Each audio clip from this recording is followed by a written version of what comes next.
बीड, नगर, पुणे आणि पैठणमध्ये पावसाचा हाहाकार पाहायला मिळाला। काही ठिकाणी जनजीवन विस्कळीत झालं। पाहूयात। राज्यात पावसाचं थैमान पाहायला मिळालंय। बीड, नगर, पुणे आणि पैठणमध्ये पावसामुळे प्रचंड नुकसान झालंय।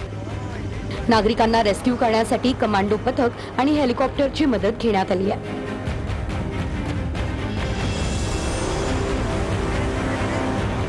उपमुख्यमंत्री एकनाथ शिंदेंनी आपत्ती व्यवस्थापन कक्षाला भेटही दिली आहे।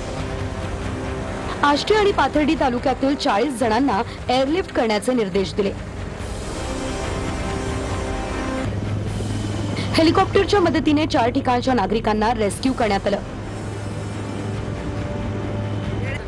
यावेळी आमदार सुरेश धस देखील उपस्थित राहिले। आष्टी तालुक्यातील गहुखेल इथे कांदा चाळीसह पिकअप वाहून गेलाय।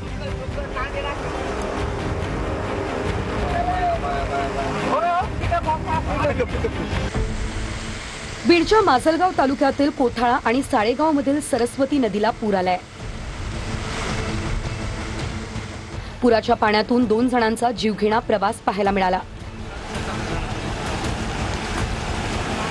तर पूर परिस्थितीमुळे परिसरातील वीज पुरवठा खंडित झालाय।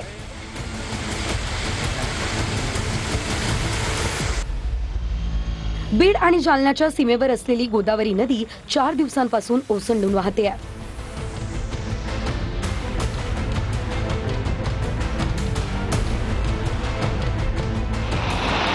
शिरूर तालुक्यात ढगफुटी झाल्यानं घरांमध्ये पाणी शिरलंय। कारखेल खुर्द आणि चौभा निमगावातील नदीनं धोक्याची पातळी ओलांडली आहे।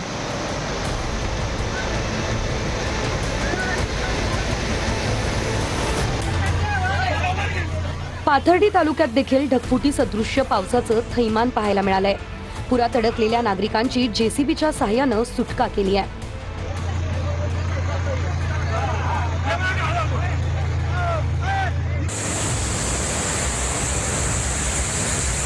छत्रपती संभाजीनगरच्या सिल्लोड तालुक्यातल्या घाटनांद्रा परिसरामध्ये ढगफुटी सदृश्य पाऊस झालाय।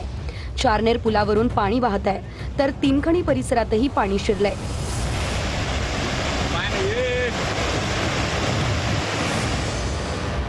जळगावच्या पाचोरा तालुक्यात ढगफुटी सदृश्य पाऊस झालाय। सातगाव डोंगरी गावाला पुराच्या पाण्यानं वेढा घातलाय आणि या परिसरातील बामणी आणि दगडी नदीला मोठा पूर आल्यानं घरांमध्ये पाणी शिरलंय। पगावातील शेकडो कुटुंबांच्या घरगुती वस्तू, धान्य, कपडे, पलंग, भांडी आणि शेतीची साधन सामग्री भिजून खराब झाली आहे। या पुरामुळे अनेक ग्रामस्थांनी आपला जीव वाचवण्यासाठी घर सोडून पळ काढला, अशी माहिती मंत्री गिरीश महाजन यांनी दिली आहे।